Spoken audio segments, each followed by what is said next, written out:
warahmatullahi wabarakatuh dan selamat sore. Terima kasih teman-teman media yang luar biasa selalu ingin menegakkan kebenaran, menyampaikan hal-hal yang betul-betul objektif. Saya salut kepada Adinda semua. Pada kesempatan ini saya sengaja bawa dokumen, adalah dokumen apa yang dibacakan oleh jaksa penuntut umum kemarin di persidangan. Dokumen ini sangat penting saya sampaikan supaya tidak ada lagi masyarakat yang tersesat akibat adanya ulah oknum-oknum yang sok mengerti ilmu hukum. Kasihan masyarakat. Oleh karena itu, hukum itu harus didasarkan kepada data dan bukti. Oleh karena itu, seperti yang saya katakan bahwa perkara ini berawal adanya laporan polisi dugaan tindak pidana pemerasan yang disangkakan kepada Nikita Mirzani. Proses berjalan berdasarkan laporan polisi, masuk penyidikan, masuk penetapan tersangka dan ditahan. Semuanya pasalnya 368 KUH pidana tentang pemerasan. Selanjutnya kemarin secara tegas jaksa penuntut umum menyatakan adanya 3 dakwaan dan salah satunya pasal 369, di mana pasal 369 menghapus pasal 368 tentang pemerasan. Yang ada 369 KUH pidana tentang pencemaran nama baik. Oleh karena itu, supaya apa yang saya sampaikan berdasarkan data, berdasarkan bukti yuridis, silakan Anda lihat ini dakwaan pertama ke-1. Anda bisa lihat yang di sini. Ya. Di sini Anda bisa lihat. Saya bacakan dulu baru saya lihatkan ya. Mohon maaf ya. Di sini melakukan tindak pidana, mereka yang melakukan, yang menyuruh melakukan dan yang turut serta melakukan perbuatan dengan sengaja dan tanpa hak mendistribusikan dan atau mentransmisikan informasi elektronik dan atau dokumen elektronik dengan maksud untuk menguntungkan diri sendiri atau orang lain secara melawan hukum dengan ancaman pencemaran atau dengan ancaman akan membuka rahasia, memaksa orang supaya memberikan suatu barang yang sebagian atau seluruhnya milik orang tersebut atau orang lain. Dari uraian ini adalah uraian daripada pasal. Pasalnya saya akan perlihatkan lagi. Seperti yang di sini itu pasalnya ada di sini. Di sini pasalnya perbuatan terdakwa sebagaimana diatur dan diancam dalam pidana pasal 45. Jadi supaya sinkron, ini dulu yang harus dilihat. Ya, biar sinkron. Ini adalah unsur-unsur dalam pasal. Tidak ada satupun pasal di dalam dakwaan ke-1 ini adalah pasal pemerasan, yang ada pencemaran nama baik. Ini adalah unsur-unsurnya yang diuraikan dalam pasal tersebut. Pasalnya nanti saya sebutkan. Oke, sudah dilihat secara jelas. Oke, ya, lanjut ya. Selanjutnya pasalnya itu diatur di sini. Di sini pasalnya di Undang-Undang ITE. Di sini diatur dalam pasal 45 ayat 10. Junto pasal 27B ayat 2. Ini Undang-Undang ITE. Tidak ada tentang pemerasan. Ya. Tidak ada tentang pemerasan. Lanjut. Selanjutnya ada dakwaan kedua. Dakwaan kedua itu Anda bisa lihat sendiri adalah, saya bacakan dulu. Ya. Mereka yang melakukan, yang menyuruh melakukan dan yang turut serta melakukan perbuatan dengan maksud untuk menguntungkan diri sendiri atau orang lain. Aman. Ayo bang.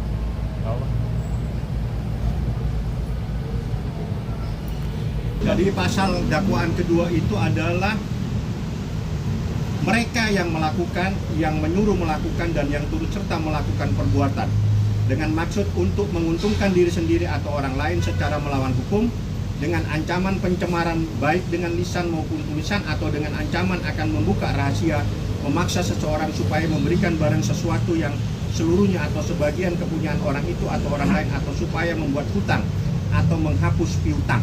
Ini pasalnya.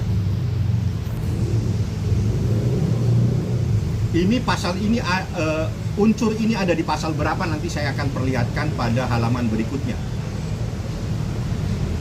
Oke, lanjut Ya, Bang. oke, lanjut.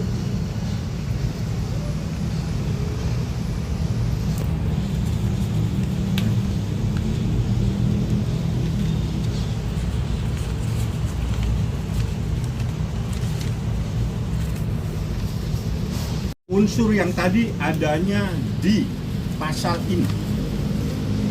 Perbuatan terdakwa sebagaimana diatur dan diancam pidana dalam pasal 369 ayat 1 Kitab Undang-Undang Hukum Pidana junto pasal 55 ayat 1 ke 1 Kitab Undang-Undang Hukum Pidana. Jatuhnya pasal 369 yang selama ini di dalam proses penyidikan, proses penetapan tersangka, proses penahanan, Nikita disangka melakukan tindak pidana pemerasan sebagaimana yang diatur dalam pasal 368, tiba-tiba dalam dakwaan dirubah dan dihilangkan pasal 368 menjadi pasal 369 ayat 1 Kitab Undang-Undang Hukum Pidana. Itu adalah pencemaran nama baik, pencemaran dengan lisan dan tulisan bahasanya tadi. Inilah fakta yang sebenarnya. Jadi tidak pernah ada dakwaan, baik dakwaan ke-1 maupun dakwaan kedua tentang pemerasan. Selanjutnya dakwaan yang terakhir, yang ketiga. Dakwaan ketiga dan kedua, bahasanya dan kedua, itu adalah ini. Silakan Anda ya. Oke, ini pasal TPPU. Ya. Bang.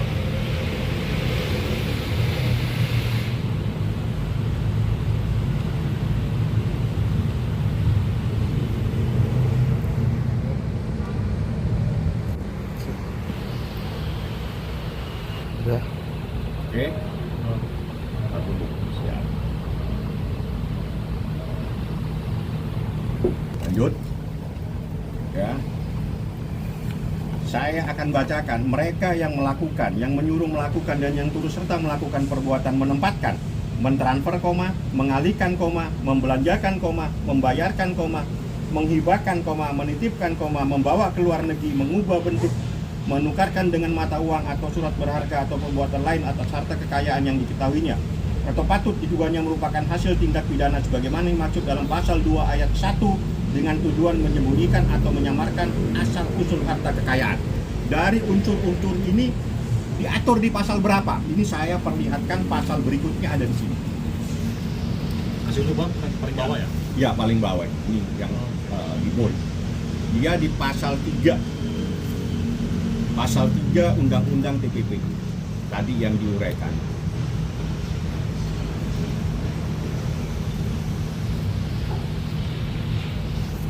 Oke Bang, lanjut Bang. Oke.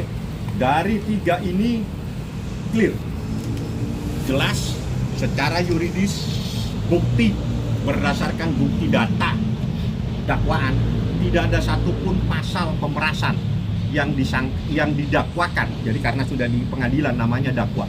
Yang didakwakan kepada Nikita Mirzani. Sedangkan pada proses penyidikan, pada proses penetapan Nikita tersangka, pada proses Nikita ditahan, baik pada tingkat pertama penahanan oleh kepolisian, penahanan perpanjangan 40 hari oleh kejaksaan, semuanya adalah pasal 368 tentang pemerasan. Tiba-tiba pemerasan itu hilang, dihapus oleh jaksa penuntut umum, dimunculkan pasal 369 tentang pencemaran nama baik secara lisan atau tulisan. Pencemaran dengan lisan dan tulisan, itu bahasanya seperti itu tadi yang saya sampaikan kepada Anda. Dengan data ini, saya harapkan masyarakat supaya tidak tersesat. Biasakan kalau berbicara itu dengan data, karena kita itu berbicara tentang hukum. Hukum itu adalah hitam putih pembuktiannya. Maksudnya hitam putih kalau kita berbicara tentang aturan, tentang pasal, buktikan dengan aturan, dengan undang-undang yang menyebutkan pasal tersebut seperti yang saya sampaikan seperti ini. Itulah yang harus Anda pahami, bahwa sejak kemarin secara hukum, secara yuridis sah, Nikita tidak pernah melakukan dugaan tindak pidana pemerasan. yang didakwakan semuanya tiga-tiganya. 2 adalah tindak pidana pencemaran nama baik. Dakwaan yang terakhir tentang tindak pidana pencucian uang. Oleh karena itu, seperti yang saya sampaikan kemarin, dikasih waktu 7 hari, 7 kali 24 jam, sekarang jadi 6 kali 24 jam, segera minta maaf kepada Nikita Mirjadi dan segera tobat. Segera tobat. Berarti Bang ini adanya kayak pemaksaan nggak sih Bang terkait undang-undang tersebut? Karena kan ini Ya, kan itu bagian dari dihapuskan, itu menjadi urusan jaksa dan urusan eksepsi.